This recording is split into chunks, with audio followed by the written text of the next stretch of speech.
नमस्कार दोस्तों। आज हम उसी लेसन नंबर 1 का क्लास 6 का लेसन नंबर 1 का आगे का पार्ट पढ़े हैं। अपन ने यहाँ तक पढ़ लिया था कल। सूर्य के बारे में वो देख लिया था, ध्रुव तारा वगैरह। आज अपन देखते हैं कि ग्रह जो हैं उनकी लोकेशन क्या है। जैसे ये सूर्य हो गया, ये आज है ना, कल वाले से इंपॉर्टेंट है। कल बच्चों की शिकायत आ रही थी कि सर थोड़ा स्लो है, तो धीरे धीरे गति शुरू में तो आपको पता ही है, एक बार आपको कनेक्ट करने के लिए थोड़ा स्लो चलना पड़ता है, फिर अपने आप ही ये थोड़ी सी कंटेंट बेस्ड काम चल रहा है। जब भी जैसे कॉन्सेप्ट बेस्ड चलेगा तो थोड़ा फास्ट हो जाएगा ऑटोमेटिकली। अभी जैसे सूर्य है, सूर्य यहाँ लिख लो, ये सूर्य के ग्रह हैं सारे। अब जैसे सूर्य के सबसे पास ग्रह बुध है, बुध लिख लिया। बुध के बाद में ये बुध हो गया, ये शुक्र हो गया, बुध शुक्र, फिर तीसरे नंबर पे पृथ्वी है। सबसे पहले तो ये सीक्वेंस याद रखना बहुत जरूरी है। फिर चौथे नंबर पे मंगल हो गया, फिर पांचवें नंबर पे बृहस्पति हो गया। बड़ी जो लेवल की एग्जाम है उनमें ये भी आता है कि जो ये शुद्र पट्टी है, शुद्र ग्रह पट्टी, ये किन दो ग्रहों के बीच में है। इसके बाद में शनि हो गया और यूरेनस, ये यूरेनस हो गया और ये नेपच्यून हो गया। कल की डाउट सभी ये क्लियर हो गई कि क्या लिखना है क्या छोड़ना है। लगभग वही लिखना जो मैं लिख रहा हूँ, इसके अतिरिक्त आपको कुछ नहीं लिखना है, क्योंकि इसमें बस यही एनसीईआरटी पढ़ाने का होता है कि इसमें छोड़ना क्या है। बाकी एनसीईआरटी बहुत बढ़िया, टाइम ज्यादा कंज्यूमिंग हो जाता है, टाइम कंज्यूमिंग फैक्टर है ये भी। तो आपको शुरू में इस तरह से ही देखना है। अब जैसे बुध हो गया, बुध सबसे नजदीक तो बुध हो गया। अब इसमें बनने वाले क्वेश्चन भाई सबसे नजदीक और सबसे दूर का बनता है। एक तो नेपच्यून हो गया और सबसे नजदीक बुध हो गया, सबसे दूर नेपच्यून हो गया। ठीक है। ये जो शुद्र पट्टी है इसको वैसे तो याद नहीं रखने, लेकिन अपने को ये लगभग बीच में है। जैसे चार ही तो इससे पहले है और चार ही इसके बाद है, तो ये अपने आप ही याद हो जाएगी।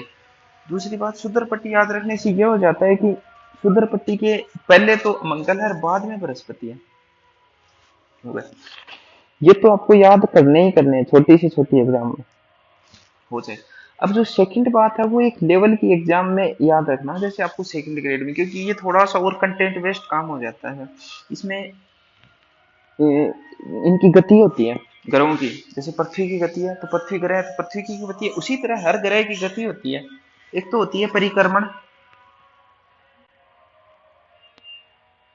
एक होती है परिभ्रमण।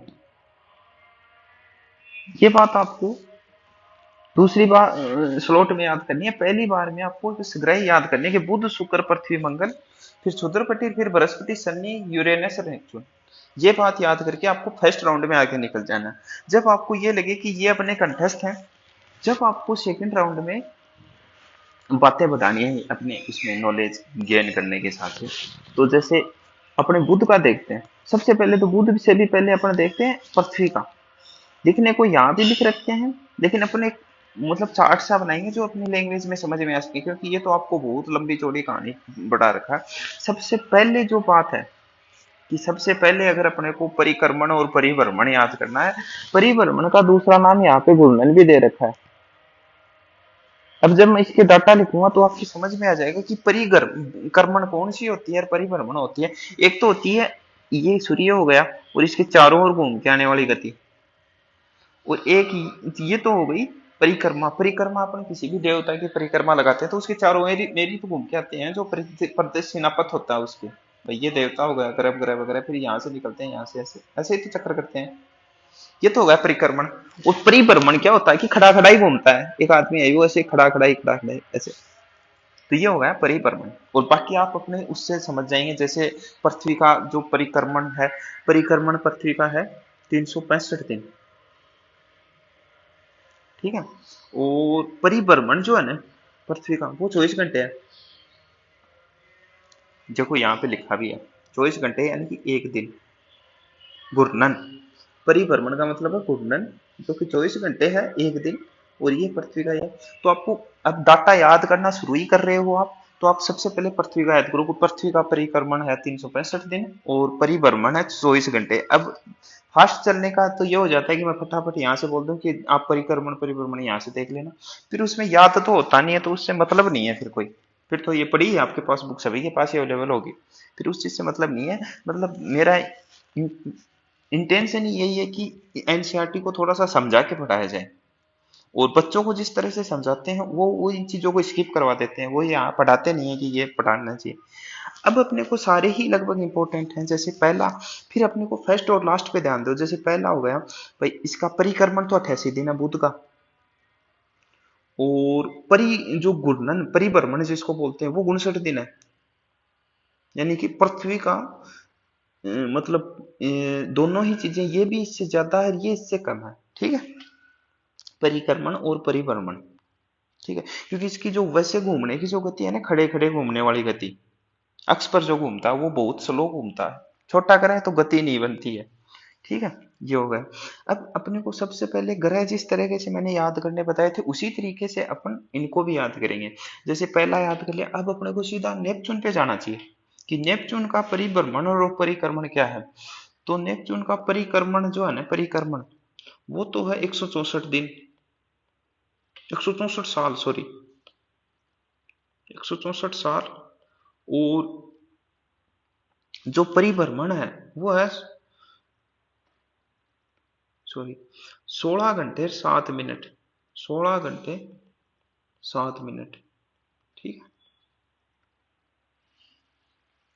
अब इसकी आकार दे रखा है कि ये चंद्रमा की 8, मतलब 8 चंद्रमाओं की बराबर इसकी वो है,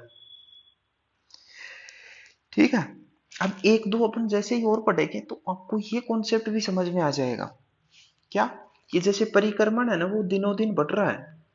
जैसे पहले 88 था, अब नो डाउट शुक्र का जो है ना, अगर आपको वैसे ना पता चले ऑप्शन में आ जाए, शुक्र का जो क्या बोलते हैं परिक्रमण है ना, वो कन्फर्म ही बुध से ज्यादा होगा। तो जैसे शुक्र का 255 दिन है, फिर पृथ्वी का 365 दिन है, मंगल का होगा वो 687 दिन होगा। तो ये ऑटोमेटिकली बढ़ रहे हैं इस तरह से, आप समझ रहे हो। ये इसी यही चार्ट बनाने का मुख्य उद्देश्य था। ये चार्ट मैंने तो ऐसे समझाने के हिसाब से ऐसे ही बनाया है, रफली आप इसको फेयर तरीके से अपनी कॉपी में बना लेना। अब दूसरा परिभ्रमण है। परिभ्रमण का कॉन्सेप्ट क्या है, जैसे यहाँ पे 59 दिन हो गए, ठीक है। अब अपने एक्स पे ये 243 दिन है। परिक्रम भ्रमण जो है ना वो आकार पे निर्भर करता है, ठीक है। और फिर पृथ्वी का है 1 दिन हो गया। अब मंगल का है वो, मंगल का भी 1 ही दिन है। मंगल का इसका पृथ्वी की साइज में ज्यादा फर्क नहीं है, मतलब 1 दिन। अब जो बृहस्पति है, अब जैसे जैसे ग्रह की साइज बढ़ रही है या दूरी, जैसे सूर्य का जो गुरुत्वाकर्षण है वो है ना, उससे जैसे जैसे दूर जा रहे हैं तो वो अपने एक्स पर भी तेजी से घूम रहे हैं। जैसे बृहस्पति है तो वो अपना घूर्णन कर लेता है 9 घंटे 56 मिनट में। अब 9 घंटे में 56 मिनट में तो, सॉरी, इसको थोड़ा नीचे करना पड़ेगा, ये तो परिक्रमण कहाँ लिखे, 9 घंटे 56 मिनट। और परिक्रमण नो डाउट 687 से ज्यादा है, तो 687 से ज्यादा होने का मतलब ये होगा यहाँ 2 साल का तो काम हो गया। अब यहाँ से साल बढ़नी शुरू हो गई, 11 साल और 11 महीने लगेंगे इसमें, 11 साल और 11 महीने, ये याद नहीं रहे तो आप सीधा सीधा 12 साल याद रख लेना, ठीक है। ये हो गया। अब अपने को देखना शनि का, शनि का और बढ़ के आएगा, शनि का क्या होगा, 29 साल हो जाएंगे, 29 साल। और इसका शनि का जो घूर्णन है वो 10 घंटे 40 मिनट, 10 घंटे 40 मिनट। ये कम ये ज्यादा क्यों, क्योंकि इसकी साइज इससे छोटी है। मतलब घूर्णन जो है ना वो मुख्य रूप से साइज पे निर्भर करता है, समझ रहे हो। भाई पृथ्वी से इसकी बड़ी है तो इसकी घूर्णन और कम टाइम में होगा। मंगल और पृथ्वी का जो साइज है वो लगभग सेम है तो वो होगा। अब यूरेनिस है तो इसमें 84 साल लगेंगे, बहुत ही वो बढ़ रहा है, 84 साल लगेंगे। और ये 17 घंटे 14 मिनट में ही कर लेता है, 17 घंटे 14 मिनट। ये क्यों है? क्योंकि आप यहाँ देख रहे हो कि ये इससे छोटा है। तो ये काट पीट के निष्कर्ष ये है कि जो परिक्रमण जो है ना, परिक्रमण वो तो है सूर्य पे दूरी के हिसाब से निर्भर करता है। जैसे जैसे सूर्य से दूरी बढ़ती जाती है वैसे वैसे ही परिक्रमण अवधि बढ़ती जाती है। और जो परिभ्रमण है वो निर्भर करता है आकार के हिसाब से, ग्रह के आकार के हिसाब से। जैसे जैसे आकार बड़ा छोटा होता है उस हिसाब से वो होता है। जैसे बुध है, बुध का 59 है, फिर शुक्र है। ये इसका अपवाद यहाँ पे हो सकता है थोड़ा सा कि शुक्र है, शुक्र का आकार बुध से बड़ा है लेकिन इसका परिभ्रमण टाइम भी बढ़ रहा है। समझ रहे हो? तो इसका तो कोई फिक्स कॉन्सेप्ट तो बन नहीं पा रहा है कि ये मतलब आकार बढ़ रहा है। तो हालांकि ये यहाँ ही फॉलो नहीं कर रहा, बाकी तो हर जगह फॉलो कर रहा है। जैसे बृहस्पति का सबसे बड़ा है तो आपको ये याद रखना कि परिक्रमण जो बृहस्पति का है वो सबसे कम है। सॉरी, परिभ्रमण। और परिक्रमण जो है ना वो दूर सबसे कौन है? नेपच्यून है। तो सबसे दूर परिक्रमण है, उस वजह से नेपच्यून का परिक्रमण सबसे ज्यादा होगा। तो इसमें कंटेंट बेस्ड क्वेश्चन यही बनेंगे, या तो आपको परिक्रमण परिभ्रमण पूछेगा पृथ्वी का, या पूछेगा बृहस्पति का परि परिभ्रमण पूछेगा बृहस्पति का। क्योंकि परिक्रमण का तो क्या प्रश्न बनेगा, क्योंकि बृहस्पति से कम भी कईयों के है, बृहस्पति से ज्यादा भी कईयों का। तो परिक्रमण सब परिभ्रमण सबसे कम है, मतलब परिभ्रमण को आप इस परिभ्रमण मत याद रखो, घूर्णन याद रखो। घूर्णन सबसे कम है बृहस्पति का, तो 9 घंटे। तो सबसे कम ये क्वेश्चन, और सबसे ज्यादा परिक्रमण है नेपच्यून का, तो एक ये क्वेश्चन बनता है। बस यही क्वेश्चन है इसमें। और बाकी आप इनको एक बार पढ़ लेना। आंतरिक ग्रह क्या है सूर्य के नजदीक? ये चारों ग्रह। और बाह्य ग्रह क्या है? जो बहुत बड़े आकार के तरल पदार्थों से बने हैं। भाई ये जो है ना, ये जो बाह्य ग्रह हैं और ये इनकी साइज बड़ी होने का मुख्य कारण भी यही है कि ये गैसों से बने हैं। और ये जो है, ये आंतरिक ग्रह हैं, इनकी साइज छोटी होने का कारण भी यही है कि ये चट्टानों से बने हैं। ठीक है, ये कॉन्सेप्ट ये हो गया। अब आगे चलते हैं अपन। आसमान में दिखने वाला चंद्रमा एक उपग्रह है। भाई उपग्रह कैसे है? भाई ग्रह का ग्रह होना उपग्रह हो जाता है। जैसे सूर्य है, सूर्य का ग्रह हो गया पृथ्वी, इसका ग्रह हो गया चंद्रमा। तो ये तो ग्रह का भी ग्रह हो गया ना, तो इस वजह से ये इसका तो उपग्रह ही हो गया। ठीक है, अभी भाई ग्रह का ग्रह होना उपग्रह होता है। ठीक है, चंद्रमा की ये सीधी सी परिभाषा उपग्रह की यही है। यह हमारी पृथ्वी का सहचर है तथा इसके चारों ओर चक्कर लगाता है। सहचर का मतलब इसका घूर्णन पृथ्वी के साथ साथ है। हमारी पृथ्वी के समान 7 अन्य ग्रह हैं जो सूर्य के प्रकाश एवं ऊष्मा प्राप्त करते हैं। 7 और जो अभी देखे हैं अपने। इनमें से कुछ के पास अपने चंद्रमा भी हैं, कुछ के पास अपने चंद्रमा भी। अपन ने ऊपर देखा था कि देख जैसे इसके पास 8 चंद्रमा है, इसके पास लगभग 17 चंद्रमा है, इसके पास 30 चंद्रमा है, इसके पास 16 चंद्रमा है, यहाँ 2 है, पृथ्वी के पास तो एक ही है। और इनके पास चंद्रमा की व्यवस्था है नहीं क्योंकि ये नजदीक है, तो इनको जरूरत ही नहीं है। अब सौर मंडल। सौर मंडल क्या है? सौर मंडल अपना ऊपर पढ़ा था, वही वहीं से अपने लेसन का अडीन जो है ना, उसी से समझ में आ जाता है कि सौर मंडल में पृथ्वी, भाई पृथ्वी है वो सौर मंडल का हिस्सा है। सौर मंडल एक बड़ी चीज है, वो उसमें से छोटी चीज है पृथ्वी सूर्य। तो कहने का मतलब पृथ्वी सौर मंडल का ही भाग है। तो सौर मंडल में क्या क्या चीजें हैं जो अभी अपन ने मैप में देखी? सूर्य और 8 ग्रह है, और इसके बाद जो ग्रह के बाद में जो उपग्रह है वो, और अन्य खगोलीय पिंड। खगोलीय पिंड अपन ने वो पढ़े लिए थे, तारे। खगोलीय पिंड दो तरीके के होते हैं, एक तो उष्मा और प्रकाश वाले, तो वो तो हो गए तारे, और एक बिना उष्मा और प्रकाश वाले, वो हो गए पिंड। क्षुद्र ग्रह एवं उल्का पिंड मिलकर क्षुद्र ग्रह। वो क्षुद्र पट्टी है ना, इसमें जो ग्रह मिलते हैं कुछ छोटे मोटे, क्षुद्र ग्रह पट्टी, तो इसमें छोटे छोटे कई ग्रह हैं, तो वो मिलकर सौर मंडल का नहीं है। हम सौर मंडल परिवार का सौर परिवार नाम देते हैं जिसका मुखिया सूर्य है। भाई ये सबसे बड़ा है तो यही हो जाएगा मुखिया अपने आप में।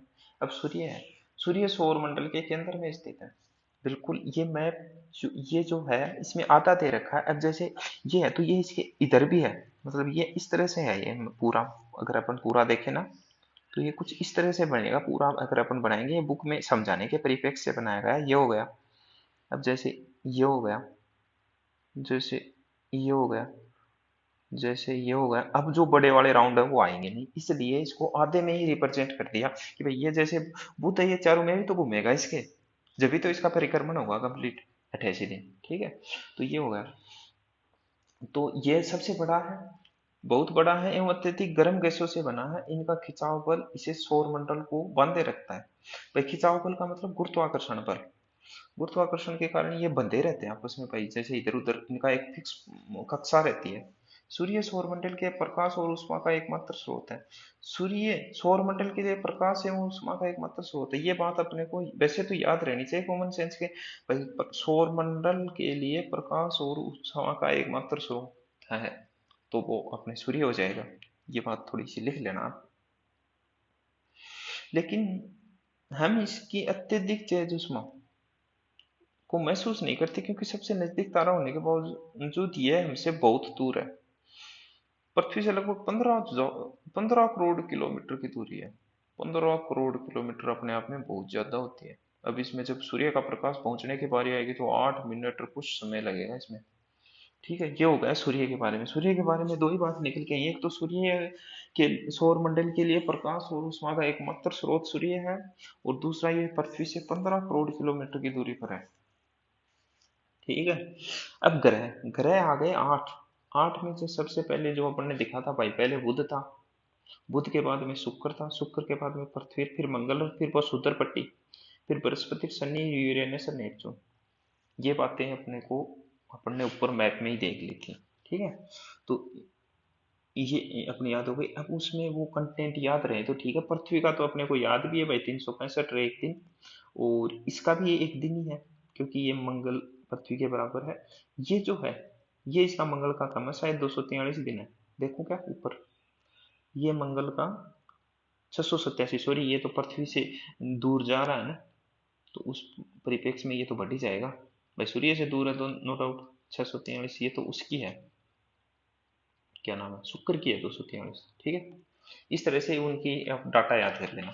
अब इनको सूर्य और उनकी गति को अपने को तो याद है, लेकिन फिर भी ये ट्रिक देखना चाहो तो देख लो। सूर्य से उनकी दूरी के अनुसार ग्रहों को नाम याद करने का आसान तरीका, my very efficient mother just serve S notes.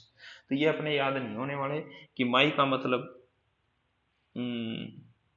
We का मतलब, ई का मतलब अर्थ, मंगल, जे का मतलब जुपिटर, इस तरह से। तो ये तो बिल्कुल पहली बात तो इनके इंग्लिश वर्ड याद करो, और फिर जो इंग्लिश मीडियम वाले हैं उनके तो दिक्कत नहीं आएगी, लेकिन ये मैं ट्रिक इसको नकारता हूँ। सौरमंडल के सभी 8 ग्रह एक निश्चित पथ पर सूर्य का चक्कर लगाते हैं। ये रास्ते दीर्घवृत्ताकार में फैले हुए हैं, जिसे कक्षा कहते हैं। कक्षा किसको कहते हैं, जो ये रास्ता है ना, रास्ता जो है इसको कक्षा बोलते हैं। ठीक है, बुध सूर्य के सबसे नजदीक है, और नेपच्यून इसके केवल 88 दिन लगते हैं, जो कि अपन पढ़ चुके हैं। सूर्य की को पृथ्वी का जुड़वा ग्रह माना जाता है। शुक्र को पृथ्वी का जुड़वा ग्रह, क्योंकि सूर्य का परिक्रमण और परिभ्रमण का मतलब जो है ना घूर्णन है, वो सेम टाइम सा ही है लगभग, है ना। अपने देखा था कि उसका 243 है, पृथ्वी का 365 है, वो लगभग साथ साथ से ही घूमते हैं सूर्य के, क्योंकि इसका आकार और करते लगभग पृथ्वी के समान ही है। अभी तक प्लूटो भी एक ग्रह माना जाता था, परंतु अंतरराष्ट्रीय खगोलीय संगठन की बैठक ने यह निर्णय लिया कि कुछ बिल्कुल अन्य खगोलीय पिंड तथा प्लूटो बोन्य ग्रह कहे जाएंगे। बोन्य ग्रह, प्लूटो बोन्य ग्रह, ये एक तो ये याद रखना है कि खगोलीय संकट, अंतरराष्ट्रीय खगोलीय संगठन ने अगस्त 2006 में प्लूटो को ग्रह मानने से इनकार कर दिया। इनको बोन्य ग्रह की संज्ञा दी है, क्योंकि यूबीसी ऐसे तो फिर कई हो जाएंगे, फिर तो कोई वो कैलकुलेशन ही नहीं रहेगा। ठीक है, अब इसके अलावा ये देख लेते हैं, पौराणिक रोमन कहानियों में सौर सूर्य को देवता को कहा जाता था। सौर शब्द का अर्थ सूर्य से संबंधित है, इसलिए परिवार को सौर मंडल कहा जाता है।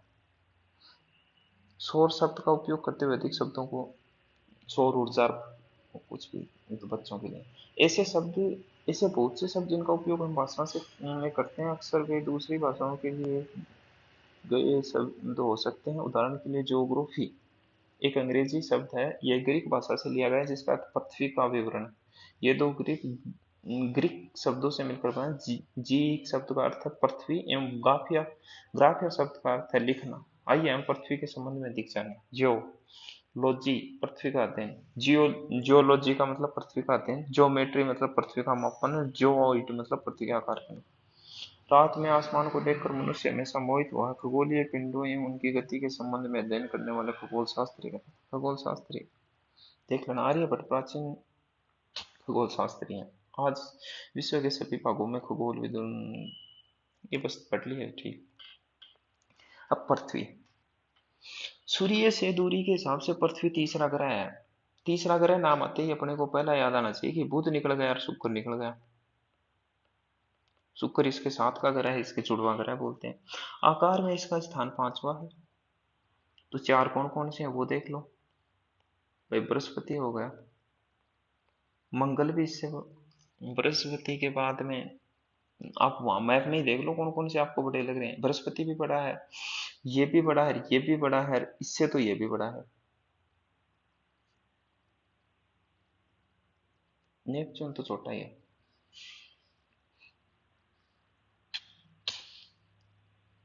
ठीक है, ये जो अपन ने ऊपर मैप में देखे वो तीनों चारों यहाँ पे रिप्रेजेंट कर लेना। ध्रुवों के पास थोड़ी चपट्टी है। पृथ्वी का आकार कुछ इस तरीके का सा है, यहाँ से तो थोड़ी चपटी और यहाँ से चौड़ी। ठीक है, यही कारण है कि इस आकार को भूआब कहा जाता है। भूआब, आकार को भूआब कहा जाता है। भूआब जो कि एक अच्छा शब्दावली है, भूआब याद रखना है। भूआब का अर्थ है पृथ्वी के समान आकार। ठीक है, जीवन के लिए अनुकूल परिस्थितियां संभवतः केवल पृथ्वी पर ही है। पृथ्वी न तो अधिक गर्म है नहीं अधिक ठंडी है। यहाँ पानी और वायु उपस्थित है जो हमारे जीवन के लिए आवश्यक है। वायु में जीवन के लिए आवश्यक गैसें जैसे ऑक्सीजन मौजूद है। इन्हीं कारणों से पृथ्वी सौरमंडल का सबसे अद्भुत ग्रह है। अंतरिक्ष से देखने पर पृथ्वी नीले रंग की दिखाई देती है। एक ये प्रश्न अच्छा है। अंतरिक्ष से देखने पर पृथ्वी नीले रंग की दिखाई देती है। चंद्रमा भी कुछ ऐसा है। नीले रंग की भी क्यों दिखाई देती है? पानी की वजह से, क्योंकि दो तिहाई भाग पर पानी है इसलिए इसको नीला ग्रह कहा जाता है। ठीक है, अब ये छोटी छोटी बातें। प्रकाश की गति लगभग 3000 किलोमीटर प्रति सेकंड है।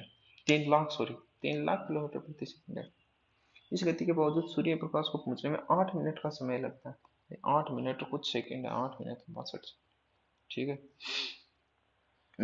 हमारी पृथ्वी के पास केवल एक उपग्रह है जिसको बोलते हैं चंद्रमा। मैंने अभी आपको उपग्रह की जब बात आई थी तो बता दिया था। इसका व्यास पृथ्वी के व्यास का केवल एक चौथाई है। भाई ये एक चौथाई व्यास, एक चौथाई है तो छोटा भी इतना ही है। ठीक है, ये इतना बड़ा इसलिए प्रतीत होता है क्योंकि यह हमारे ग्रह से अन्य खगोलीय पिंडों की अपेक्षा नजदीक है। इसकी दूरी ये ज्यादा है, 3,84,400। 3,84,400।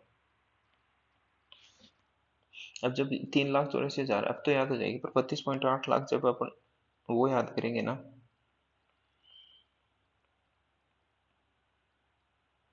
इंडिया का क्षेत्रफल, जब इसमें कंफ्यूज हो जाओगे।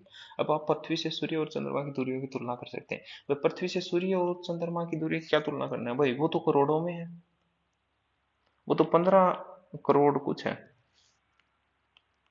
15,000 करोड़। और ये सूर्य और ये तो कुछ लाखों में है।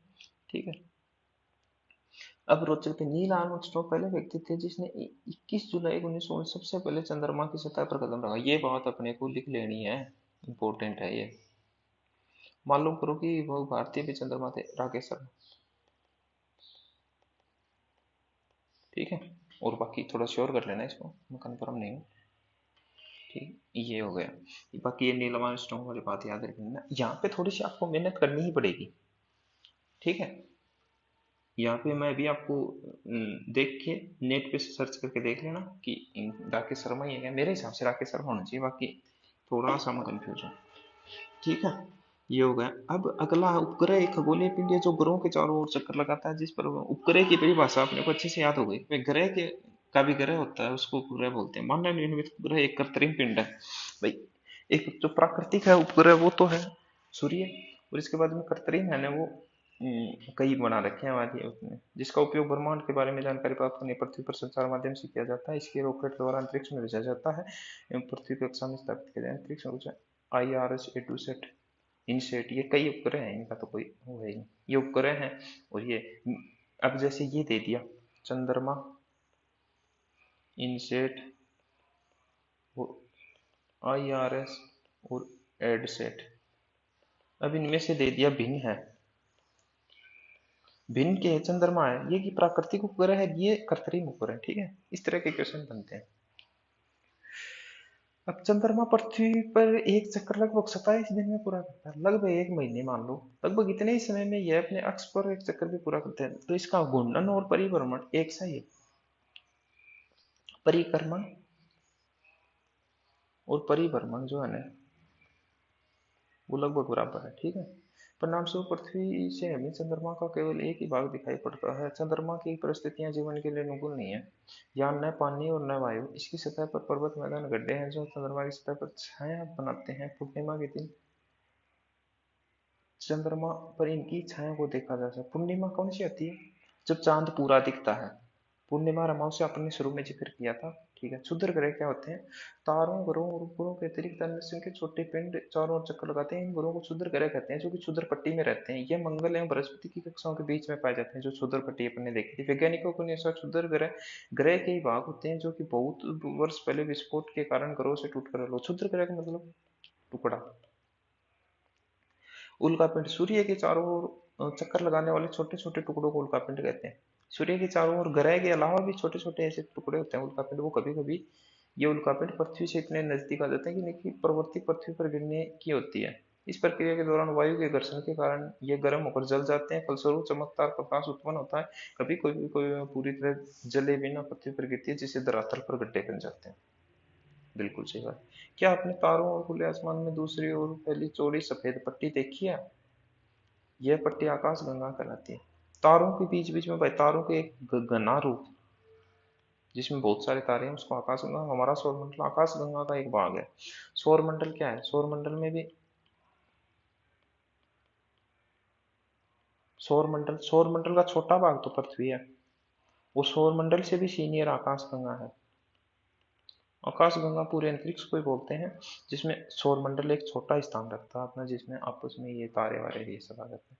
प्राचीन भारत में इनकी कल्पना आकाश में प्रकाश की एक बहती नदी से की गई थी। इस प्रकार इसका नाम आकाश गंगा पड़ा। आकाश गंगा का करोड़ों तारों, बादलों तथा गैसों की एक प्रणाली। इस प्रकार की लाखों आकाश गंगाएं ब्रह्मांड मिलकर ब्रह्मांड बनाती हैं। अब आकाश गंगा का भी बड़ा रूप ब्रह्मांड है, जिसमें सब कुछ ही आ जाता है। ऑल ओवर आकाश गंगाएं, कई प्रकार की आकाश गंगाएं होती हैं। जो स्थल पे जो आकाश गंगा वो अपने को दिखाई दे जाती है, लेकिन जल के ऊपर जो आकाश, वैज्ञानिक अभी भी इसके बारे में अधिक से अधिक जानकारी एकत्र करने में जुटे हैं। इसके आकार के संबंध में कोई जानकारी नहीं है, लेकिन फिर भी हम जानते हैं कि सभी इसी ब्रह्मांड का हिस्सा है। क्या ब्रह्मांड में अपना संबंध बता सकते हैं? आकाश गंगा और ब्रह्मांड का हिस्सा है। ब्रह्मांड से जुड़े तथ्य विचार करें, ये अपने को विचार करें। ग्रह और तारे में क्या अंतर है? ग्रह और तारे में अंतर अपन ने अच्छी तरह से पढ़ लिया है। भाई, तारे में तो उष्मा और प्रकाश होता है, जबकि ग्रह में ऐसा जरूरी नहीं है। ठीक है, सौर मंडल से आप क्या समझते हैं? सौर मंडल का मुखिया सूर्य है, और सूर्य और तारों का समूह सौर मंडल है। सूर्य से उनकी दूरी के अनुसार सभी ग्रहों के नाम लिखे। सूर्य से उनकी दूरी के अनुसार आपको पता है, मैंने वो जो चार्ट बनाया था वो यूं का यूं लिखना है। सूर्य के बाद में जो भी मतलब ग्रह हैं, जैसे बुध, शुक्र, पृथ्वी, मंगल, शुक्र पट्टी, बृहस्पति, और ये बीच में एक मिस हो गए, फिर यूरेनस और नेपच्यून। ठीक है, वो एक आप बीच में देख लेना। पृथ्वी को अद्भुत ग्रह क्यों कहते हैं? क्योंकि ये नीला ग्रह है, पानी के कारण। हम हमेशा चंद्रमा के एक ही भाग को क्यों देख पाते हैं? क्योंकि पीछे गोल है, तो पीछे का ब्रह्मांड क्या है? अनेक आकाश गंगाओं का समूह ब्रह्मांड। किस ग्रह को पृथ्वी का जुड़वा ग्रह कहते हैं? पढ़ा था अपने, शुक्र ग्रह को। सूर्य का तीसरा सबसे नजदीक ग्रह है पृथ्वी। सभी ग्रह सूर्य के चारों ओर किस प्रकार के पथ में चक्कर लगाते हैं? दीर्घवृत्ताकार। वृत्तीय पथ कर देंगे तो बिल्कुल गोल आएगा, जबकि गोल नहीं है, ऐसे है। ठीक है, ध्रुव तारे किस दिशा में? उत्तर। सारे क्वेश्चन आ गए जो मैंने आपको इंडिकेट करवाए थे। क्षुद्र ग्रह किन कक्षाओं के बीच पाए जाते हैं? क्षुद्र ग्रह ये भी आ गया है, मैं आपको फोकस करवा रहा था। मंगल एवं बृहस्पति के बीच में। ठीक है, अब ये खाली स्थान है जो कि विभिन्न प्रतिरूप उसे कहते हैं। तारों का एक समूह है जो विभिन्न प्रतिरूपों का निर्माण करते हैं। तारों का एक समूह है जो विभिन्न प्रतिरूपों का निर्माण, उसे आकाश गंगा कहते हैं। तारों की एक बहुत बड़ी प्रणाली को आकाश गंगा। पृथ्वी के सबसे करीब है, पृथ्वी के सबसे करीब है चंद्रमा। सूर्य तीसरा सबसे नजदीक है पृथ्वी। ग्रहों को अपनी पास ग्रहों के पास अपनी उष्मा तथा प्रकाश नहीं होता है। ये थोड़ा देख लेना ना। ये हो गया, ये अपना लेसन कंप्लीट हो गया। अब अपना लेसन नंबर 2 है, जो कि इससे भी ज्यादा रुचिकर है, जो कि अपन कल पढ़ेंगे। धन्यवाद।